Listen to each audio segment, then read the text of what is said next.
Hi, Patty. Hi, Lou. Hi, Stacy. Given that this street is lined with a barbed wire fence, it is very hard to believe that a tire somehow made it from the highway into the Davises' front yard, but it did. Now, this is even more unusual. This is the Davises' garden. The tire might consider it to be an obstruction, so somehow this tire made it from the highway, through the yard, over this garden, into the porch without leaving a track. And that's what makes this story so unusual. Look at my lilac bushes. I bet you that's where it came through. Penny Davis is hunting for clues. Nothing like this has ever happened before. Trying to find out how a tire managed to crash into her home, which is on a dead-end street parallel to Highway 44. But like it dropped down from the sky.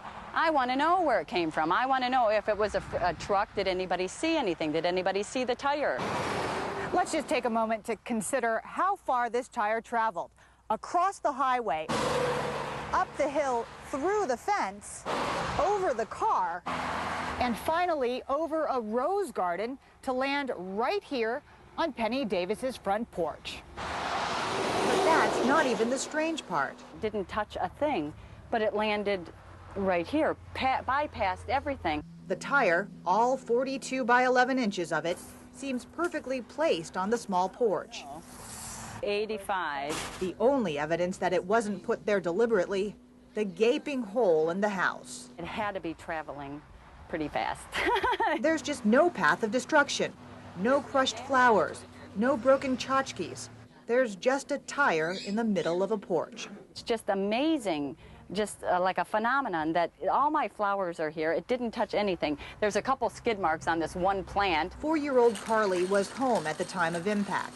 So was her grandfather, Ron Davis. I don't know what direction it came from or even where it came from. You know, it came from a tractor tire. You can see that. But the Davises are thankful no one was hurt, but they're not happy about being responsible for the damages. They want the truck driver who lost the tire to come forward. Where did it come from, Steve? Look, Ma bought me this Blessed Virgin statue. I think that's what protected us. Maybe the Davises are truly blessed, or at the very least, lucky, that this unwelcome guest didn't do more damage. Now, just in case some of their welcome guests come through, their front porch is no longer working, so they do have a tire crossing warning out here, just in case. Now, the tire is still here.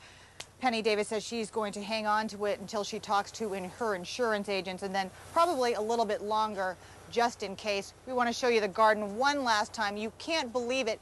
How did this tire make it either over this tree without leaving any kind of mark, or through this garden without leaving any tracks or knocking anything over? The Davises say they haven't touched a thing. They can't believe it.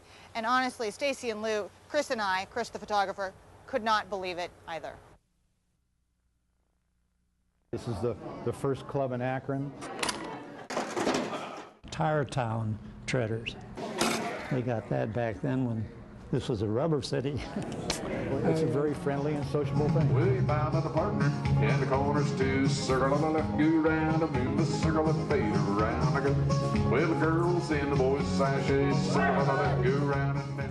The Western style dancing is quite complex. Forward two-way, you put them into the middle, and they got you starting to back it up, boys, and go.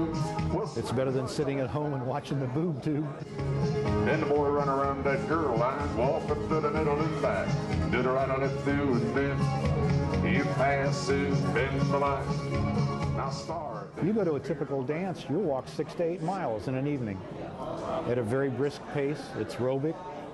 It's a good exercise for your mind also. Square dancing has kind of fallen off in spots, and we have a hard time getting new people involved in it. And so ultimately this club was one that decided it needed to close its doors. That's the end. This will be the last dance. It's been a wonderful thing for my husband and me, and he's gone now, but I cherish all the memories of the good friends I've had. Sometime or other, we'll bump into each other, some other club, some other dance. 'Cause I'm not going to quit. I don't think you are either. This club has been around a long time, and it's sad to see it go. Give her a yellow rock, see if you can find out what she got you for Christmas. Good night, all. Drive safe going home. We love you. 1, 2,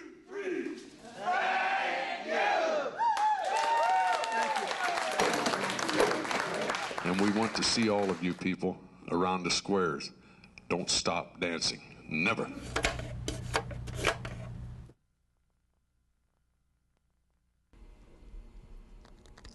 We've got to have real eggshells. It's a real eggshell display. Make a hole. Oops, see, now that one broke. Put it on here.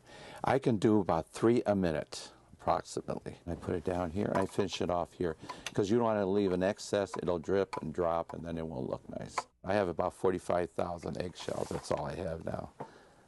So there's 34 on the lawn. A lot of eggs. We got 1, 2, 3, 4. 1, 2, 3, 4, 5 orange. It's a spring thing. It's to bring out the color in the spring. The whole thing takes about 2 weeks for everybody to be out here. As much as sometimes we say we don't want to be out here, we're all out here. I mean, it's, you know, it's just tradition. We like to do things that children recognize easily. Is there Bugs Bunny over there? Yeah, there's bugs over there. You want to go see? I can't believe how much work they put into it.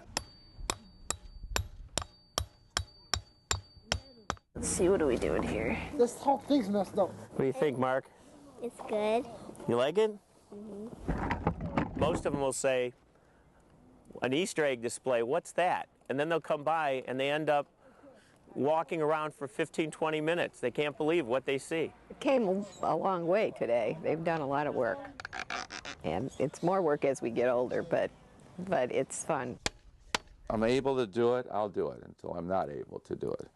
But I'd like somebody to carry on, and I don't know if the kids will carry on or not.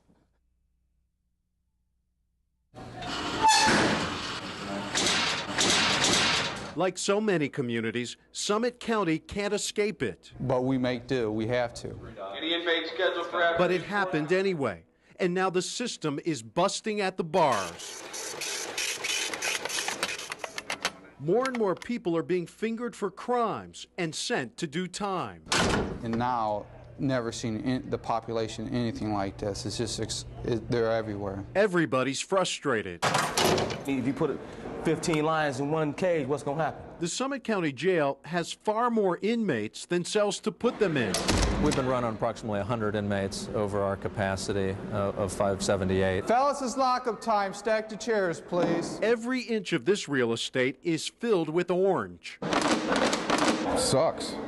I mean, here you are, you're underneath the steps. You got to worry about people going up and down the steps, garbage falling in your face. It's unsanitary. Get upstairs. Kevin, get yourself. Every time a new inmate walks in, it means someone else must come out. They just took me out of a cell and put me on a cot. It also means going through hoops to find alternatives. Our plan with the temporary housing is to house inmates in approximately half of the gymnasium floor area. We'll put them on temporary housing cots. But in these zero-tolerance times, the only thing left may carry a price tag few are ready to pay. The only real solution is to add more permanent jail beds. In Summit County, Mark Spain, Fox 8 News. First coming in the morning, we get bread from the bread room, find out our orders for the day, then I proceed on my route to make my home deliveries. Even if it wasn't the fact that they're doing away with the home delivery end, the fact that someday I would have to retire from it would be hard also. I'm making a home delivery here, and a lot of times people who work are out, and they've asked me, and I would do this with no problem and put their milk away for them. Now they're all set for next morning's breakfast. You become pretty close to these people because you're in contact with them every time that you deliver. Eddie's been coming here probably about 6 years. But before that, we had lots of other milkmans, but we like Eddie. He's a good guy. You're darn right we'll miss him. Thank you. Goodbye, and thank you for everything. Miss you guys. I know. Thank you. Shame. To let it go after 42 years is tough. I just wish they could have done something else. Yeah. But thanks, Amelia. Hey, we appreciate it. Thanks, buddy. This is the hard part. It's like you're not delivering to customers, you're delivering to friends. And what kind of job is it that you can get in a truck, make home deliveries to friends and your family? It doesn't become a job, it becomes something that you enjoy doing, and I enjoy doing this. Thanks so much. You've been a big part of our life. So have you. What are you going to do now? I have a choice either to retire or I can stay there and drive the bigger trucks. So what are you going to do? No Friday. I'm okay. tossing that over. Time. It's hard to let go of this, but I realize that times change and things have to be done.